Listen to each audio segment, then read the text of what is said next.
Como é que você planeja uma viagem?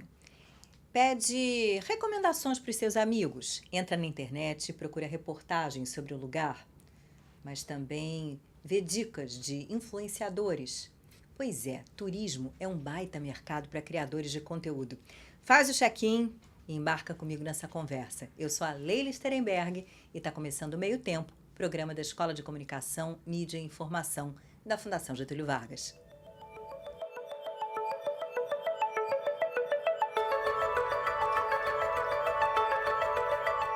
Eu recebo a jornalista e produtora de conteúdo Renata Araújo, fundadora e editora da plataforma You Must Go, que fala de turismo, mas também de gastronomia, comportamento e um monte de coisa, e o também jornalista Marcelo Balbio, que é editor de turismo do jornal O Globo. Bem-vindos, meninos. Obrigado, Muito prazer obrigada, estar aqui. Leila. Vamos começar como a gente costuma, que é quebrando o gelo.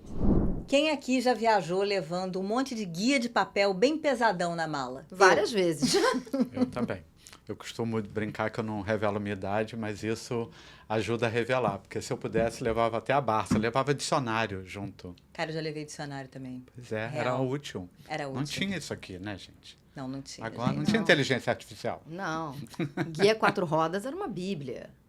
Não, e trabalhar pro Guia Quatro Rodas era um negócio super bacana e tal. Super. Não, muito Não, legal. e você se perdia, né? Sim. Você não tinha GPS. Mapa, Não. né? Você Você se perdia. passava por Exatamente. vários países. A primeira vez que você chegava numa cidade, a primeira coisa que você ia fazer era ir atrás de um mapa da Casais cidade, eram né? formados por isso. Um que gosta de ver mapa e outro que não entende nada, não consegue se guiar por um mapa, não era assim? Total. Ai, gente, olha só, agora que a gente já entregou a idade, com muito orgulho. Renata, você foi repórter de televisão. Como é que foi essa tua história, essa tua viagem para chegar nesse ponto e ter uma plataforma como o You Must Go? Pois é, Leila, eu costumo dizer que eu me reinventei, né? Então, trabalhei 20 anos em TV, como você sabe, e paralelo a isso eu morei fora algumas vezes, morei na França quando eu era pequena, morei na adolescência nos Estados Unidos e saí do Multishow, onde eu era repórter, para acompanhar o meu marido, que tinha sido transferido para Madrid. Quando voltei ao Brasil, estava trabalhando de freela, ainda para TV, para algumas emissoras internacionais, até ABC News, CNN, e comecei como hobby, assim, os blogs de viagens estavam pipocando, comecei como hobby a escrever sobre viagens, sem entender nada, assim, do digital, mas meio realmente como uma brincadeira. Só que aí eu acabei frequentando as feiras de viagem, acabei entendendo um pouco assim do business, fazendo um networking, comecei a ser convidada para viajar e aí o You Must Go virou um business e eu larguei as outras coisas que eu estava fazendo, porque cada vez que me chamavam eu estava viajando e aí cá estamos 12 anos depois. Caramba, virou empreendedora, né? Deu realmente uma viagem.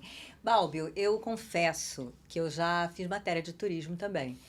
Em 1900, antigamente, eu trabalhava na Veja Rio, no suplemento da revista Veja, e algumas vezes fui fazer especial de verão, especial de inverno, aí ia para Paraty, ia para Serra, com aquela missão assim, descobre o que tem de mais legal de hotel, de restaurante, e você ia meio às cegas, né? Falando com as pessoas.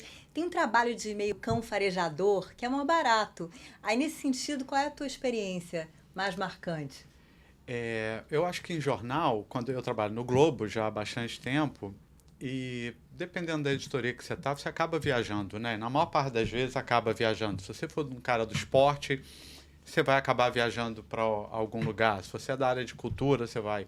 E há sempre uma expectativa de que você volte contando o que você descobriu ali, né? E eu, em algum momento, fui parar no caderno de turismo, que no Globo se chama Boa Viagem. E, então eu já era meio cão farejador, eu trabalhei muito tempo com tecnologia, então acabava viajando. A gente viu muito esse mundo mudar. Você primeiro viajava, quando você trabalhava com tecnologia, para os Estados Unidos, depois isso migrou com a telefonia para a Europa. O principal evento hoje de telefonia celular é em Madrid, por exemplo. Depois veio a Ásia, enfim. Então acho que eu sempre tive um pouco esse perfil. E depois comecei a pedir também para as outras pessoas. Eu já me perdi. Qual foi a sua pergunta? Não, Cão assim, farejador. cão farejador exatamente para fazer aquele servição de viagem que é gostoso, para dar as dicas que hoje em dia estão todas lá nos bons influenciadores, nos bons criadores de conteúdo. Mas Pois é. lá atrás, né, você tinha que abrir a Então, revista o jornal. E aí, lembrei de onde eu tinha parado. Quando você está viajando para fazer alguma coisa, por exemplo, você vai para cobrir a Copa. O bacana é investigar o que está fora da Copa também, né? Então, acho que todo jornalista, todo repórter tem um pouco isso. Então, acho que era bacana ir num evento que você vai numa conferência de tecnologia em Las Vegas, mas descobrir também o que está acontecendo em torno. Então, acho que várias vezes eu já tive oportunidade de fazer isso. Nova Orleans, por exemplo, você ia para Nova Orleans para cobrir um evento de tecnologia. Eu falei assim, acabou. E agora? E aí lembro de ir com listinha de onde comprar vinhos em Nova Orleans. Por exemplo, você tem que sair do quarteirão francês e investigar. E falei, já que eu vou lá, vou de bonde. Porque de táxi, né, não tem graça. Então, acho que isso aqui é o bacana. Às vezes você vai fazer uma coisa e se perde, vai fazer outra. Não, e vocês viram também as referências para os amigos, né? Não me dá aquela sua dica super quente que você não contou para ninguém, tem isso. Com certeza. Não, e eu lembrei agora que os nossos caminhos, meu do Balbio, já se cruzaram várias vezes, que nesse começo eu cheguei a ter uma rede de blogueiras de viagem só de mulheres, que a gente criou, que se chamava Mixed Travel Club. E que uma vez o Balbio deu quando ele era de uma coluna de tecnologia, sim, não era? Sim, exatamente. E participava do Estúdio I.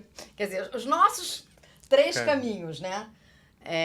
Aliás, eu já encontrei vocês dois em Berlim, em situações diferentes. Sim, em anos diferentes. a gente num museu. Em anos diferentes? Em anos diferentes. Olha só. Caramba. Parece que eu vivo em Berlim, né? 3 viajantes natos.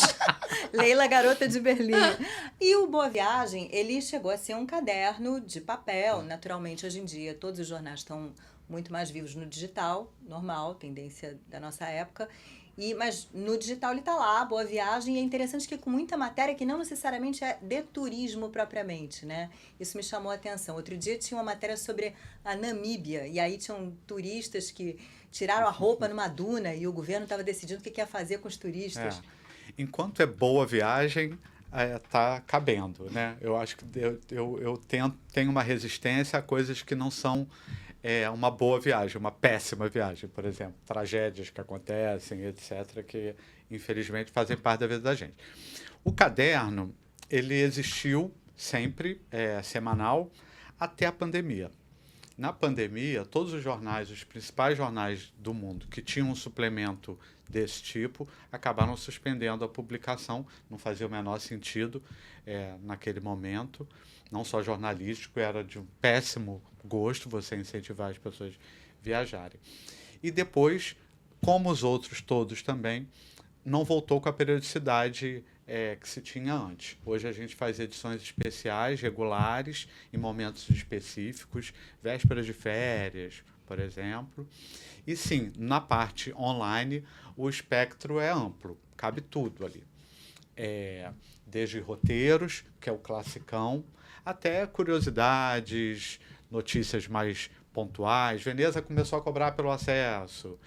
Moradores começam a fazer manifestações por conta disso e tal. É uma notícia. Então, assim, o mundo do turismo, nesse caso, ele é amplo, né? Abriu um lugar tal novo na cidade X. Então, ali cabe tudo. E algumas coisas pitorescas também. Eu acho que tem uma coisa curiosa o mundo é amplo do turismo, você vai ter aí um monte de oferta de conteúdo. Renata sabe disso muito melhor do que eu, porque o dela é até mais amplo nesse sentido e faz várias coisas diferentes também. Mas, assim, ali cabe o roteirão clássico, mas que você costuma buscar quando você vai viajar. A menos que você seja um grande curioso, fique. Mas a notícia, tipo, o que tem no maior navio do mundo hoje, você vai clicar ali para saber, mesmo que você não vai entrar naquele navio tão cedo, ou nem goste de andar de navio. Então, esse mundo ele é diverso, é amplo, então é interessante. E você vê ali, porque a gente mede muito a audiência, está acompanhando o tempo inteiro, e você percebe que as pessoas têm uma curiosidade sobre isso. E eu imagino que naquele espectro ali, nem todo mundo vá andar num transatlântico nos próximos meses, mas quer saber o que tem nele. E hoje está se viajando mais do que nunca, né? Ainda estamos vivendo uma euforia pós-pandêmica.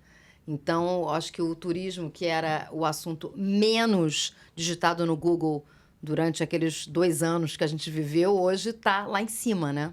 Como é que você faz para lidar com a concorrência? Porque você é pioneira e hoje em dia tem um bando de gente produzindo conteúdo de turismo. Como não ser mais uma no algoritmo? Com certeza, eu costumo dizer que, assim, hoje todo mundo virou o que nós já éramos, né? Porque nós somos jornalistas de formação, essa é a nossa profissão, e ela tem se banalizado por conta das redes sociais, então todos são repórteres, câmeras, editores, fotógrafos e por aí vai. Eu acho que o meu grande diferencial, e acho, modéstia à parte, o sucesso do You Must Go, é porque eu prezo muito pelo conteúdo, né? Então, justamente por ser jornalista, eu não consigo ligar a câmera do celular se eu já não sei o que eu vou falar, entendeu? Então, a cada post eu procuro dar o máximo de informação. Enquanto tem gente que pode até ter uma foto bonita, mas a legenda é sábado à noite. Ou então, Mara, adorei, sabe? Vem comigo. Então, assim, é tudo muito raso, né? E claro que o viajante, o seguidor que quer algo mais aprofundado, ele vai perceber. Então, tem muita concorrência, mas eu acho que os que estão fazendo o trabalho levando a sério, e que não precisam ser só jornalistas não, tá? Tem muita gente legal que não é jornalista e que aprendeu a fazer, porque todos nós aprendemos juntos, porque o Instagram não existia, né? E que também faz um trabalho legal. Então, acho que a grande diferença é essa. Eu conversei com uma outra produtora de conteúdo de turismo, que é a Ju Nakad. Ela tem um perfil chamado Na Trip da Ju. Vamos ver o que ela contou pra gente. Oi, Leila, que delícia estar aqui falando um pouquinho para vocês. Então, eu acho que a grande chave do nosso trabalho é a gente gerar uma identificação com o nosso seguidor. Por isso que cada vez mais os influenciadores têm mostrado um pouco mais seus hábitos, da sua vida, seu dia a dia, sem massificar, mas para mostrar um pouquinho do seu jeito, seu lifestyle. Eu acho que isso que gera a identificação e a partir daí o seguidor passa a confiar mais na gente, a entender como a gente pensa, e aí ele fala, bom, do jeito que essa pessoa faz, é o jeito que eu gosto. Então, acho que essa é a chave principal, é buscar essa identificação. Outro fator que eu acho importantíssimo nas redes sociais é que a gente seja autêntico, que a gente mostre as nossas vulnerabilidades. Isso faz com que a gente se aproxime mais do outro e perca um pouco a figura de um personagem. A gente é real, a gente tem problemas, a gente tem frustrações, e passar isso um pouco é extremamente importante para gerar essa identificação. Você concorda, Renata? Tem uma identificação do usuário, do espectador, né, com aquele ou aquela produtora de conteúdo? Com certeza, porque o Instagram, o que é o Instagram hoje em dia? Cada um de nós temos nosso próprio canal. Então, eu sou apresentadora do meu canal. Então, vão além das dicas, né? O seguidor, ele quer saber, óbvio, quem você é, os lugares que você frequenta. Às vezes, assim, eu faço um post entregando 5 dicas de restaurante, mas ele me manda um direct perguntando desses 5, qual é o meu preferido. Então, tem uma coisa do seguidor se sentir meio seu amigo, de querer bater papo. Tem muita gente também carente, que quer realmente começar a conversar e a falar da vida. Então, o Instagram tem essa, né, magia de você se tornar uma personalidade dentro ali daquele mundinho. E aí, quando o jornal presta um serviço, né, ele tem que estar aberto a essa interatividade também com o leitor? Eu acho que tem. É um pouco mais complicado, porque, enfim, é um jornal, é grande, você não consegue dar conta de todo mundo que está acessando ali. Mas eu acho que é bacana. Por isso a gente também tem canais. Então, o Boa Viagem também tem um perfil no Instagram. Não tão personalizado como em canais outros mais segmentados. Mas é importante ter, sim. Bom, em relação às pautas, né? Quer dizer, como é que você se pauta, como é que você escolhe sobre o que falar? Tem tanto que é convite, tem às vezes viagens que você ia fazer porque estava afim, porque o teu marido foi para algum lugar. Então, como é que você se organiza? No meu caso, as minhas viagens se dividem assim, tem os convites que podem ser de destinos, de companhias aéreas, de cruzeiros marítimos, de hotéis, né? São de vários produtos do turismo mundo afora e também no Brasil, claro, que convidam, né, o que a gente chama de press trip, quando eles formam um grupo de jornalistas / influenciadores. Eu e o Balbi, inclusive, já viajamos juntos, né? Claro. Vocês foram para onde? Fomos para Belo Horizonte. E Cobrir teve uma um outra, festival de gastronomia. Aquela comida mineira. Exato. Ruim, só que não. Aquela tarefa chata. Super chata. Mas as equipes já se viajaram sim, também o Edu Maia, vezes. que é braço direito dele, já viajei com ele várias vezes. Já fomos para Toronto, tem uma feira de turismo super importante que estaremos juntos agora. Provavelmente quando vocês estão nesse momento, provavelmente estaremos em Los Angeles, que é a maior feira de turismo dos Estados Unidos. E o Edu geralmente é o enviado especial. Mas a gente já fez alguma outra viagem junta. Qual foi? Pra Serra também, não foi?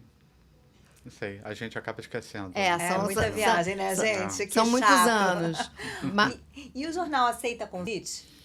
O jornal aceita convite, o sistema é meio parecido, a gente também é convidado por várias origens, que às vezes acaba sendo também viagens em grupo ou viagens em que você vai sozinho. E aí tem aquela coisinha, o repórter viajou a convite E a questão é de... deixar claro isso, né? Que é uma viagem que foi feita a convite. Isso acontece também em outros... eu edito também o segundo caderno. Isso acontece também na área de cultura, né? Um convite para ir cobrir o Rock in Rio em Lisboa, por exemplo. E aí o importante é deixar claro para o leitor que aquilo ali, a origem foi um convite, o que não implica nada também no tipo de cobertura que você vai fazer. Você tem a isenção da mesma forma, mas sim, aceita esse convite. Esse tema é interessante. Sobre isso e sobre o chamado jabá, a Ju também gravou uma falinha pra gente. Vamos ouvir o que ela disse. Outra questão que eu queria falar e acrescentar um pouquinho sobre o jabá. As coisas não são lineares. Tanto o nosso humor, como o serviço, como os lugares que a gente vai. As coisas são irregulares, nem sempre é padronizado. Então, às vezes eu amo, você não. Então, às vezes a pessoa fala, poxa, mas você falou tão bem do lugar e não curti tanto. Mas será que você estava tão bem no dia que você foi? Ou realmente pode ter sido um erro, um serviço não tão gentil, que pode ser que aconteça. Então, isso também faz parte, né? Renata, já rolou de você receber um convite para ir a algum lugar e não gostar? E aí você faz o quê? Pois essa é uma pergunta que me fazem bastante. Na verdade, né, a minha linha editorial, né, o próprio nome da minha plataforma, You Must Go, né? Então, estou indicando realmente lugares para você ir. Eu jamais vou indicar um lugar que eu não gostei. E se realmente a viagem foi uma tragédia, eu não vou falar sobre aquele destino. Mas, assim, a viagem inteira ser uma tragédia, isso nunca aconteceu. Geralmente, né, os convites já vêm de parceiros, né, experientes, que já estão acostumados a montar grupos, ou mesmo que a viagem seja individual, mas já estão acostumados a criar um itinerário, entendeu? O que às vezes acontece dentro daquele itinerário, ter uma atração, um programa que eu não curti. Mas muitas vezes eu pulo e explico, olha, não vou falar sobre isso porque não tem a ver com o meu perfil. Isso às vezes acontece quando é uma viagem em grupo, eles querem agradar todo mundo e tem pessoas de diferentes perfis e pode acontecer. E aí eu sou sempre muito sincera com quem me convidou e nunca tive problemas quanto a isso. Agora, além disso, eu acho também que existem várias maneiras de você abordar os assuntos, né? Então, sobretudo o Instagram, que é uma rede muito... informal, né? A pessoa que me segue e tá acostumada com o meu jeito, ela vai saber, entendeu? Se eu adorei, se eu apenas gostei, ou se foi mais ou menos. Pela minha maneira de falar, né? Pelos adjetivos que eu vou usar. Então, eu acho que também tem essa cobertura, assim, sutil, mas que é facilmente perceptível. Tem uma questão da própria mudança da grande imprensa, e aí falando do jornal, que se deu nos últimos anos ou décadas, e houve um tempo em que você tinha que pagar por tudo, pegar as notinhas, não podia aceitar convite. Eu cheguei a experimentar isso um tantinho. E, por exemplo, você tem publicações tradicionais tipo Guia Michelin, né, que é super clássico assim, na gastronomia, principalmente, em que os avaliadores são quase uns agentes secretos, né? O Guia Michelin agora voltando ao Rio de Janeiro, que é algo significativo para a cidade, mas tem isso, eles vão assim disfarçados quase. Tem isso. Eu acho que o Michelin hoje em dia é um dos poucos, ou se não o único, que ainda faz isso, porque a natureza do negócio dele é essa, né? Eu não acho que isso queira dizer que se você estiver identificado, a sua cobertura está comprometida e que você não vai ser isento. Eu acho que cabem aí nesses formatos muitas coisas. E o do Michelin é esse. É o caminho deles e eu acho até que faz parte de uma mítica a ser mantida. Porque hoje, se você olhar também, a própria cobertura do Michelin mudou. Hoje você tem categorias várias ali. Então, a categoria cobiçada, das que tem estrela, 1 estrela, 2 estrelas, 3, é a top mais cobiçada. Mas você tem vários outros, você tem as recomendações. Então, ali, muita gente imagina que, eu sei quem esteve aqui, ou eles têm colaboradores, uma rede. Mas é interessante, eu acho bacana ainda se manter esse tipo, nem que seja pelo ar de mistério, de quem é que veio aqui no meu restaurante, comeu em segredo e está me dando uma nota. E eu acho também, comigo, o que já aconteceu algumas vezes, que é mais comum do que não gostar, né? É assim, a minha especialidade é turismo de luxo, né? Então, já aconteceu de me colocarem num hotel ou de me darem um quarto, que eu falo, gente, isso não é luxo. E aí eu ligar, já aconteceu até fora do Brasil, sabe? De eu ligar pra assessora e falar, esse quarto nesse hotel eu não vou ter como cobrir. Eu posso até ficar aqui, mas eu não vou ter como falar sobre ele. E, obviamente, se eles estão convidando, é pra falar sobre os parceiros, né? E aí, na mesma hora, ela me mudou de hotel. Então, isso às vezes acontece. Uma informação, né, mal brifada ou alguma coisa ali que se perdeu no meio do caminho e que não seria coerente. E é verdade que às vezes você chega com teu marido no hotel e ele se esconde no banheiro com mala e tudo pra você. Isso ela tá dando spoiler que eu contei pra ela antes, né? Total, isso já tá ensaiado, porque se você quer fazer boas fotos e bons vídeos de um quarto de hotel, ele tem que estar vazio e arrumado, né? Então, assim, às vezes eu viajo, meu marido é executivo, ele tem muitas viagens a trabalho, eu vou com ele faz o trabalho dele, eu faço o meu, mas o hotel foi produzido através de mim, foi um desses hotéis parceiros. Então, quando a gente entra no quarto, eu já... Marcelo, vai pro banheiro, preciso fazer as fotos. Aí eu vou, já faço toda a cobertura. Aí ele fica lá, posso sair? Pode, agora pode. Vamos trocar. Aí ele vai pro quarto, eu vou pro banheiro. Então, a gente já tem isso tudo ensaiadinho. E é uma dica que eu sempre dou. Eu já dei alguns workshops de Instagram, de produção de vídeo, fotos de viagem. Porque, às vezes, as pessoas esquecem. Então, eu já vi influenciador mostrar um quarto de hotel bacanérrimo, aí atrás uma toalha que tava secando, né? Uma cueca na cama. Gente, acabou com o quarto, né? Coitado do Four Seasons, né? Então, assim...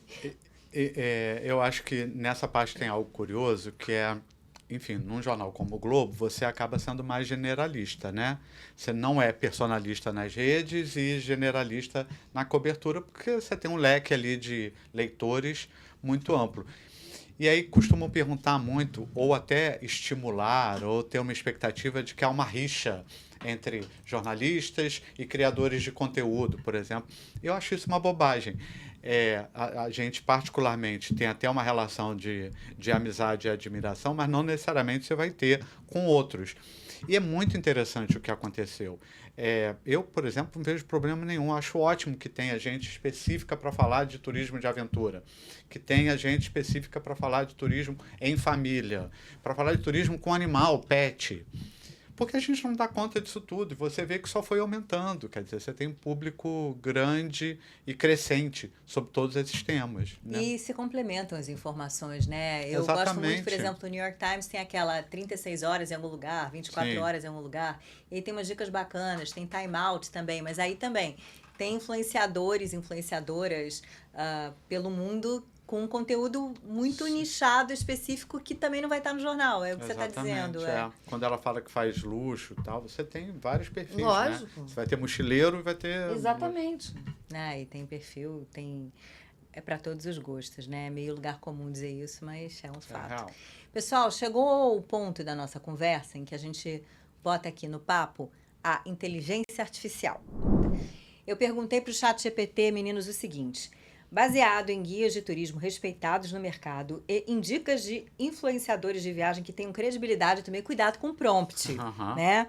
Pode fazer uma recomendação de passeios, museus e programas interessantes para um visitante realizar em 48 horas na cidade de São Paulo? Pode fazer isso resumidamente, de modo que a leitura em voz alta da sua resposta não ultrapasse 1 minuto, porque a gente não tem o dia inteiro aqui para ficar com a aulinha do ChatGPT. Aí, resposta. Primeiro, ele foi muito solícito. Claro, aqui está um itinerário sugerido para 48 horas em São Paulo. Dia 1. Manhã, visite o Parque Ibirapuera para uma caminhada tranquila e aprecie a arquitetura do Museu de Arte Moderna e do Auditório Ibirapuera. Tarde, explore o bairro da Vila Madalena, conhecido por seus grafites vibrantes, tá difícil, e cultura boêmia. Não deixe de conferir os bares e galerias de arte locais. Noite, experimente a cena gastronômica diversificada da cidade no bairro do Itaim Bibi ou na Vila Madalena. Gostou da Vila Madalena, né? O ChatGPT. Com opções que vão desde comida de rua até restaurantes sofisticados. Dia 2, descubra a história e a cultura de São Paulo no Museu de Arte de São Paulo MASP, pilar de uma vasta coleção de arte ocidental. Faça uma visita ao Mercado Municipal de São Paulo, conhecido como Mercadão, para provar iguarias locais e experimentar frutas tropicais.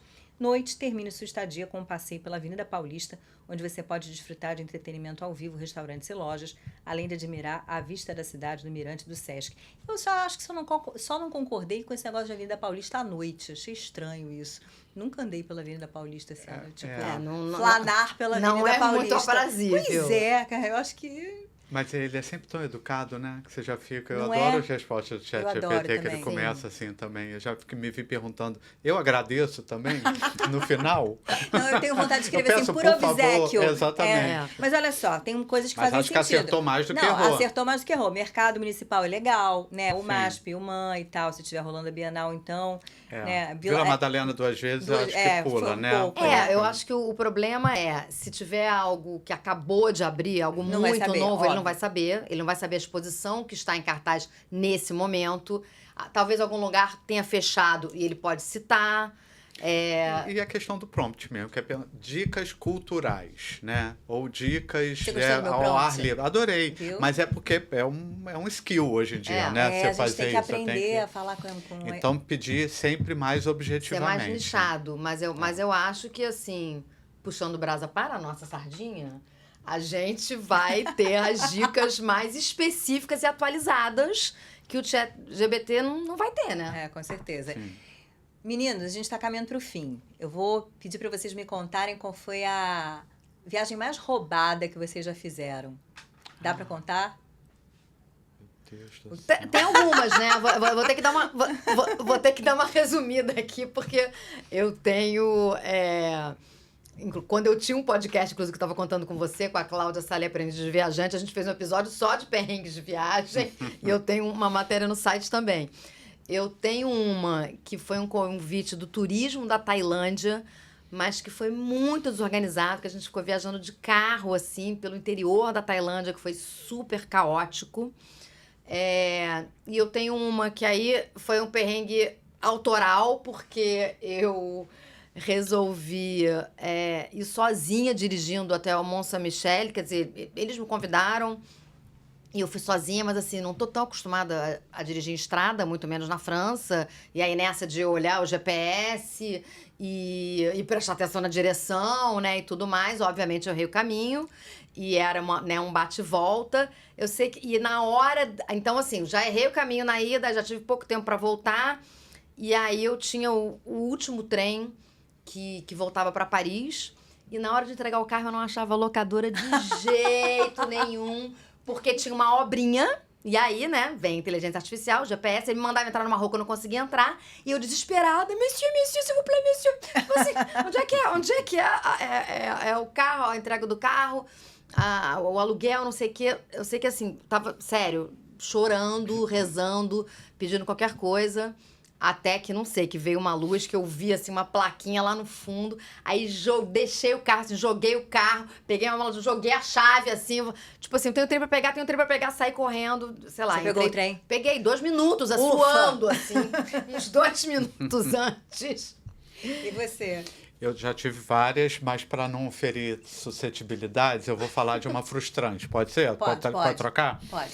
Eu estava super empolgado, estava com maior expectativa, era uma viagem para a Alemanha e com jornalistas do mundo inteiro e ia mudando de cidade. Só tinha eu do Brasil e a viagem começava em São Paulo. Então eu saí do Rio para embarcar lá. Na primeira noite, não embarcou. Aí aquela confusão toda, que você fica esperando a companhia resolver, vai para um hotel e tal. No segundo dia, e a turma lá, enquanto isso, na Alemanha, já estava chegando, participava de um primeiro evento numa cidade, mudava para outra cidade. Fazia uma coisa, partia para outra cidade. Então, eu já tinha perdido o primeiro. Aí, no segundo à noite, volta todo mundo para o aeroporto em São Paulo, o avião não partiu. Volta todo mundo que eu falo, quem estava naquela viagem, né? Eu, sabendo que a minha turma, na verdade, que eu tinha que encontrar, já estava lá na Alemanha começando. E aí, quando chegou numa certa altura, falei, não vale mais a pena. Já perdi 3 cidades, agora vou ter 1 ou 2. E aí foi bem frustrante e recheado daqueles problemas todos, porque no primeiro dia a companhia aérea te manda ainda num hotel legal, no segundo dia o hotel já piorou, no terceiro já não dava para ficar. E aí eu fiquei pedindo ajuda para quem tinha convidado, que foi muito bacana e profissional, mas aí foi muito frustrante, porque eu estava num lugar sabendo que todo mundo lá já estava, andou mais uma casa, e eu parado. Eles andaram mais uma casa, e aí nem fui. Fui a São Paulo e voltei para o Rio. Essa é uma bela roubada. Nossa, bota roubada nisso. E próxima viagem? Viagem que vocês ainda não fizeram, ou já fizeram, mas querem fazer outra vez? Meu país número 1 é a Índia. Até porque para eu conhecer a única das 7 maravilhas que me falta. Então, é onde eu mais quero ir no momento, mas ainda não tenho planos. Eu tenho uma frustração, porque eu fui a Noronha, quer dizer, uma alegria e uma frustração. Eu fui a Noronha e descobri que Noronha é, de fato, aquele paraíso todo mundo tem que ir. A frustração foi muito rapidinho e a trabalho. Eu queria muito ir esse ano por minha conta, com o tempo que eu decidi fazer as coisas que eu quero e tá aqui pertinho, né? Parece tão longe, mas está aqui perto. Né? Tem tanta coisa legal no Brasil, né? Que a gente acaba não conhecendo. E a próxima, garota, eu vou pra Califórnia. Então, convido todos a me acompanhar no You Must Go blog, que estarei californiando. A gente acaba, garota, eu vou pra Califórnia, a gente vai pagar direitos autorais. É isso, meninos, adorei. Muito obrigada. Eu que agradeço. Obrigada a você, Obrigado. foi uma delícia. Encontrar vocês de novo, seja viajando, seja aqui. Obrigado. Obrigada a vocês também. Boas viagens para todos e todas e até o próximo Meio Tempo.